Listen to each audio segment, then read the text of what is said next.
Brian, what do you think is the one or two most valuable pieces of information that are misconceived by the public that you're trying to get across with your film? Okay, that meat and fat are actually good for you. I didn't believe this until 1 month ago after doing 2 years of research and 2 months of I didn't believe it either, but red meat is great for you. I have a guy on board, Dr. Sean Baker. He's awesome. He's going on Joe Rogan's podcast December 7th. He's a carnivore. He's 50 years old. He looks like the Incredible Hulk. He's this jacked dude. He's a medical doctor, and he's only eaten meat for 10 months, and he's got healthier. I mean, that's an extreme case. I'm not promoting that, but you can get everything you need from just meat, and he's proving that, and he's doing tests, and he's going to do 2 more months, and then finally do the full blood work and all that. He looks amazing. He's setting records. He's powerlifting, setting deadlift records.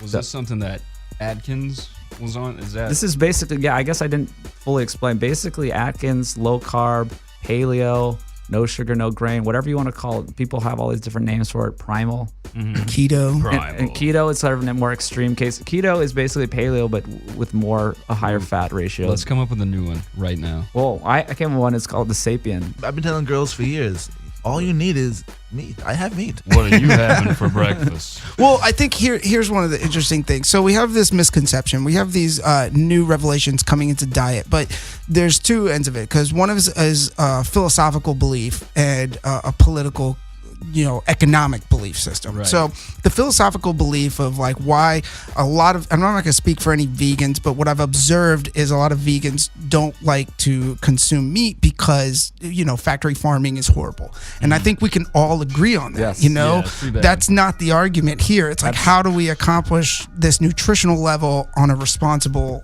economic and political scale? And another big thing that's really fucked up about the industry is it is illegal for you to go and do behind the scenes sneak recording of these factory farms. Like if you go, egg. That is, if that's not an example of where money should be out of politics, I don't know what is, because that doesn't do anything but benefit the companies. Film those is that if you do, you cannot. It's not just a civil prosecution now. So like the company, the factory farm can sue you for desecrating their brand or whatever. It's a criminal. Random question: how much does a cow cost? It depends on where like all the logistics. Is it grass fed? Is it roaming? Are you milking it? Or is it in a pen? Can we get our own shit going? Probably. Oh, you can order. Yeah, if we could get a bulk order, you get a free. Yeah, we could split it up and get some good grass-fed meat for a decent price. What we used to do. You're talking about a whole cow. You're talking about like a live cow. You just want a cow here in the studio as a mascot? No, we get a field, we get 2 cows, and then we just get it going. So this is a good topic. All right, so I used to work for a distillery, St. Augustine Distillery in Florida. Shout out to them. But hold on, this is related to cows. Get that real meat though. That's what it is. Get that Neil meat more like. Well. So what we used to do as a distillery was we would donate all of our grains, all of our wheat, barley, and corn after it was distilled. It had no alcohol content on it, and it couldn't be used for anything else. We would donate it to the farm for feed. What? And we would, for a whole year, basically give our local farmers free cow food. Holy shit, that's saving and a lot at the of end money. of the year, they would give us a cow. And they would butcher a cow, and we would get the meat for the thing. Awesome. Y'all should have played it cool. Waited for 2 cows, and just been, what I mean? Let's play it cool. We're gonna eat these cows. We're totally not gonna start our own cow business over here, dude. man. I just think it's a more conscious way of consuming your food, and that's. I think think about it. How often do you really think about the source of your food? Like when you go to a restaurant and you're like, because I've worked in restaurants my whole life. I just wouldn't want to know the cow that well. I would just be like, cow, I don't want to know his name. There. I want to know him. I want to know. Because it's Freddy. But Devin, we're gonna be killing the cow. You get that, right? Yeah. So you want to know? You want to know Freddy before we kill him? Yeah, because I want to pay respect to him and be appreciative of him giving his life for me. We're eating him. Like we I grew up fishing. Would you say the same thing about fishing? I agree to say I don't know the fish. You want to know? Freddy the fish, man. I don't know the fish. That's Freddy the cow's cousin, man. You can't kill it. Well, this is, I think, one of the fundamental problems in our society is we have this separation from the food that we consume to where it ends up in our mouth. So we don't want to think about what happened to the cow. So we're going to be tolerant of factory farming and issues like this. But I want because it makes that's the thing. Well, it makes it cheap for us to go buy in the grocery store. It makes it cost effective for us to go have on a large scale at restaurants. But that doesn't mean that it's the best way. It doesn't mean it's most conscious. And I think that there's a better way to do it to feed a large number of people. But totally. That's okay. That's number one point I wanted to make. So we're not going against the vegan or vegetarian community. We're on the same page as you. We don't like factory farming, but there is another way. And I talked to a great lady, Diana Rogers, who Sustainable Dish. She's an awesome voice in this. Factory farming is bad. Grass-fed animals are good, ethical treatment, and let's figure out how to do this and how it's not going to hurt the environment. People are like, oh, it's like methane or all this stuff. There's a whole process that animals that put carbon back into the soil, and it's actually better for the environment if you can do it right. And some of it's more expensive, this grass-fed meat, but there is a way to stop factory farming. Well, and also, I think even for me, less about the environment. I don't think that cow farts are destroying the environment at all. I can't believe that. But also, I have heard enough cow fart can make a bomb. enough cow farts can make a bomb. That's where you need to start your business. Start off with 2 cows, and you can start collecting those farts. Well, anyway, for one second, like how much would it cost for the dude that makes the cow into meat? Does he cost? Not that much. Do we need Butcher? this? No. But I need the butcher that's going to take the live guy. The live joint. They don't cost that much. Right. Really? Yeah, you pay a guy $300 to do that for you. Well, they do it on a large scale. So anything you do on a large scale is going to bring your overhead down. Well, and that's what I was. That's my concern is because factory farming it sucks for the animals for sure, and I'm really glad we're becoming conscious of that now. But I totally get it. You know, back in the day, whenever we weren't conscious of animals' feelings at all, it makes so much sense. It's a very smart business move, and I'm sure it moved our economy forward a lot. But now we do need to figure out how can we keep this much money rolling with the farms, but the cows it's not terrible. You know, it's not literal fucking torture, you know. Easy. Stop subsidizing sugar and corn. That's what I was going to say. And soy. And get on the politics and start making a healthy way to do it. The way we're doing it is so wrong. Yeah, the government subsidizing soy and corn, all this. You're doing monocropping. We're having the land isn't meant to be, grow 100 miles of corn in one place. It's supposed to be GMOs, baby. Yeah, we're using tons of pesticides, and also we're killing tons of animals. All these vegans like, oh, you should just eat, fruits and vegetables only. Well, the way we're doing it now, you're killing tons of animals by harvesting crops. By getting lettuce, you're killing tons of rabbits and baby deer and all kinds of small animals that are just there that get chopped up. The cows could be just chilling and eating that shit on their own. Ecosystem could be formed rather than you just destroying. You could have you could have this farmland be used for multi-purpose, have cows, have all the different things grown in different areas, and there's rotational grazing, there's aquaponics, there's tons of ways to do things really sustainably and naturally. Also, back what you were saying, it wasn't that I was not caring about the cow by not wanting to know it. You heartless motherfucker. You heartless bastard. I definitely care about. I definitely care about the cows. Just I have feelings, man. I have feelings. You don't want to look them in the eye while you're gonna cut the throat. It's gonna hurt me if I know little Freddy. But wouldn't that make you more conscious about, more appreciative if you had to pull the trigger yourself, kind of thing? No. Freddy come out of the stable. I'm like, yo, Freddy, thanks, dude. I give him a hug over him, and then that's it. Neil, I don't like to know my victims either. You serial killer. I'm respectful to Freddy, but at the same time, I have a heart. I can't see Freddy get chopped up. Well, here's one thing that I want to say before we kind of wrap this up is, we're talking about consciousness, and we don't like the fact that we treat animals this inhumane way, in this bad way. Well, science has now proved that living cellular organisms such as vegetables and fungi have consciousness too. So a little side fact is if you have two trees in a forest, underneath the soil is mycelium. Mycelium is the fungus, basically, the living organism that causes mushrooms. And that is in 30% of all the soil mass in the entire world. Yeah. So we're walking on mushrooms whenever we walk in normal, healthy soils. So but here's the unique thing about the relationship between trees and mycelium is when one tree wants to exchange nutrients with another tree, they use mycelium as a network. So the mycelium will act as like the internet. And, a tree will be like, yo, I need some potassium. Let me get some potassium over here. I'll trade you for some zinc. Or some potassium. Craigslist for trees. Sextassium. Tree Craigslist. But the unique thing that they've studied is it's not just an open call of saying, anyone out there got potassium, let me get some potassium. It's like a tree will make a conscious choice to trade potassium with that tree. He has a guy. That's what. Well, it's boiling it down, and based on the I'm not a mycologist, I'm not a scientist, but I know that listening to the people who are, they've described it as saying a tree makes a conscious choice to exchange nutrients with another tree via the medium of a mycelium. That's pretty fascinating. So the tree is it's still conscious itself. So it's not like if we're going to hold a standard to a living organism, like where do you draw that line? That's why I can't be a vegetarian and all that, because I would go too far down the fucking rabbit hole. At some point, I would care about like how grass feels. It's like I can't do it. I can't do it. I don't care about grass. Well, they've put. Let me tell you this. They've put electrodes up to a tree, like an EKG meter, and they'll take an axe and throw it into the side of the tree. Nothing will happen until like 12 hours later. There'll be a spike. So relative to a tree, its time period of passage is longer than ours, and it's that the reaction is delayed. But to say that reaction doesn't exist is I think ignorant. So I think that for that argument of like, oh well, we want to treat animals humanely, yes, but at the same time, like you said, what's this?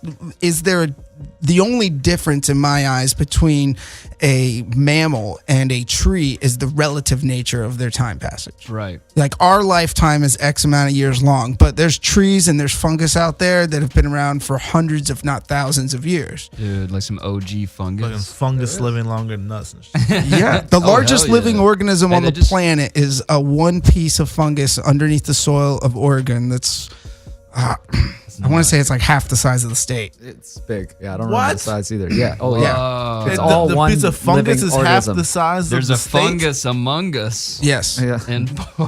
And we are closer to fungus and mycelium on a cellular level than we are closer to any other ancient form of cellular development, like trees or grass or anything like that. Like, I think that, fungus is one of those things that is a very incorporated part of our ecosystem. And if you look at anything that Paul Stamets has done, shout out to Paul Stamets. He's a brilliant mycologist where I learned a lot of this stuff. And I'm sure I'm misquoting him on a lot of the facts, but that's why I said go out and do your research and talk to an expert, which I am not. But on a big picture, these things are easy to wrap our heads around. Yeah. Right? Yeah. No factory farming. Let's do things consciously and responsible. Let's focus on what our body needs, our diet needs, and let's figure out a way to integrate politics and economics into that to benefit us as a society versus right now it's structured to benefit corporations and it's structured to benefit, the hands of the few. Yeah. And then, and at the end of the day, one of the biggest lessons is don't tell Neil the name of that cow. No, I don't want to know it. Daisy. Daisy, no. Yeah, so that kind of. But I did care. I do care if grass turns brown and shit. You should be watering. You should be watering the grass. You can make your own film about that, dude. I don't give a fuck about that. Yeah, we got sidetracked. Okay, yeah. No, it's fine. That's a great message. That's kind of our ending message. But what I want to say. Well, what's also interesting is about the two groups. It's like a war between the vegans against the paleo people. But I don't want it to be a war. But I think it's just bad that the paleo community thinks with science and logic, and the vegan community thinks with their emotions. And that's kind of the problem. And they're never going to agree. But you know what I mean?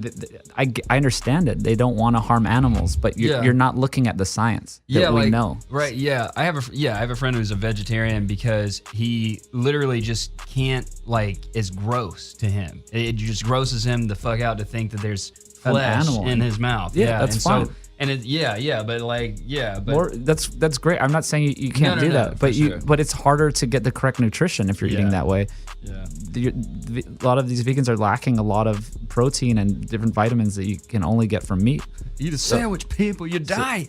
Well, when you're lacking in nutrients and vitamins, you got to think your brain function is going to change. Sure. There's going to be different gut bacteria. There's going to be different hormones that are secreted. Your neurons are going to fire differently because the fuel that you're putting in your body is different, and it's not necessarily what your body was designed or evolved to run That's off another of. big point. I wanted to make. You asked me the big points.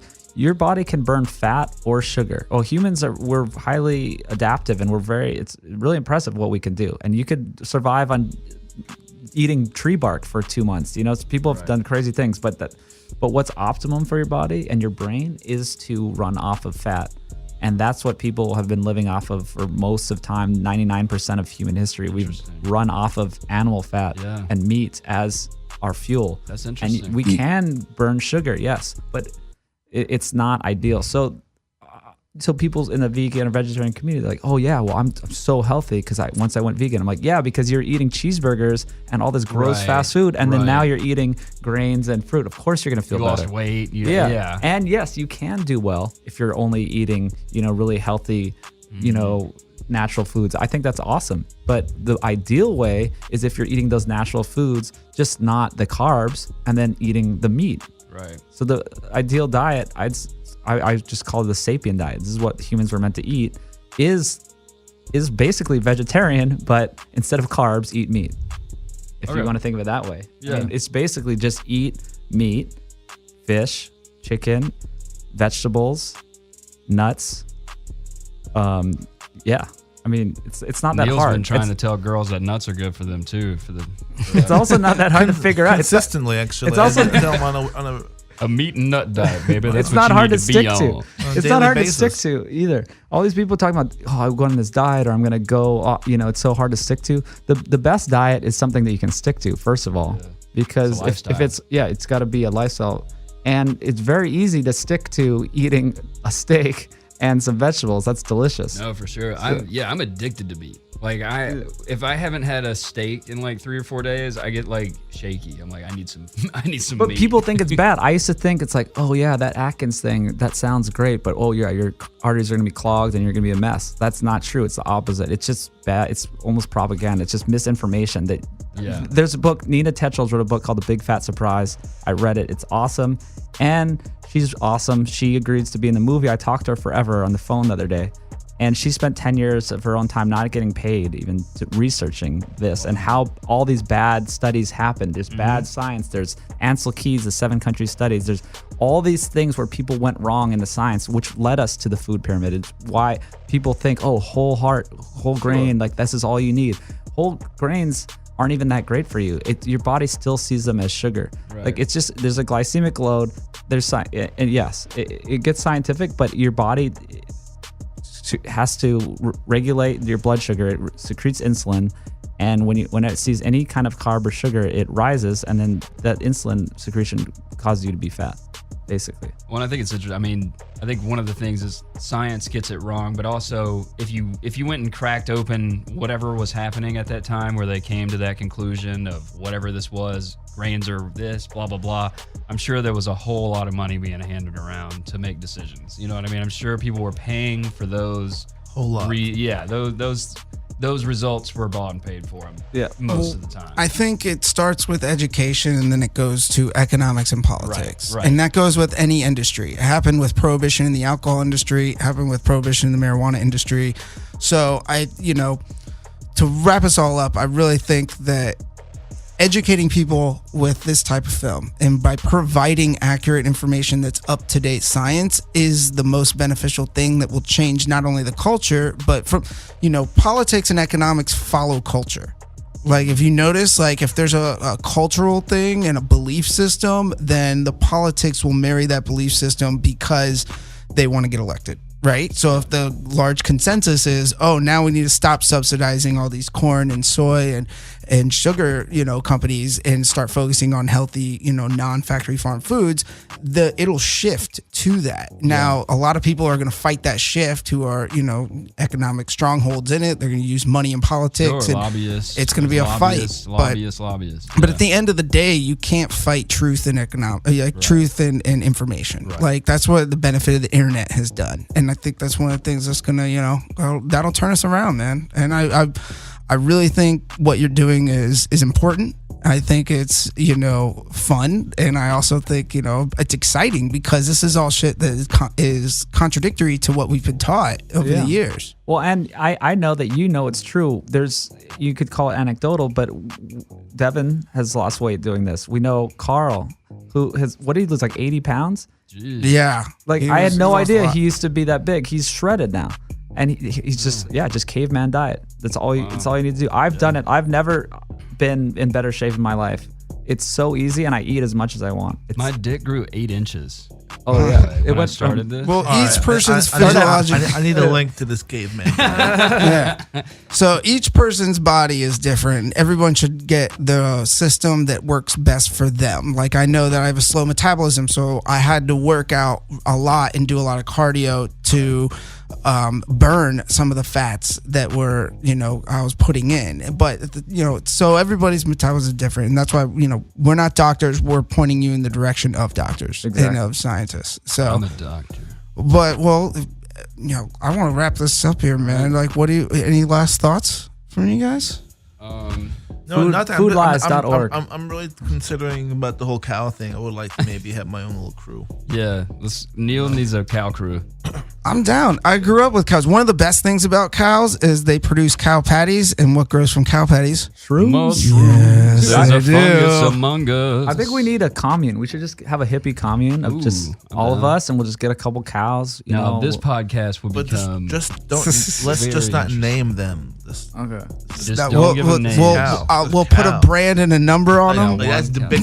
That's the big cow. That's the bigger cow. That's the small cow. Neil is going to get way stoned one night and go hang out with those cows for way too long, and we're never going to be able to butcher these cows. It's just going to be milk cows for the rest of forever. Yeah, well. It's all good. I can live off of fish and veggies all day. All right. All right. Anyways, let's sign out. Brian, tell us where everyone can find your project and social media. Foodlies.org.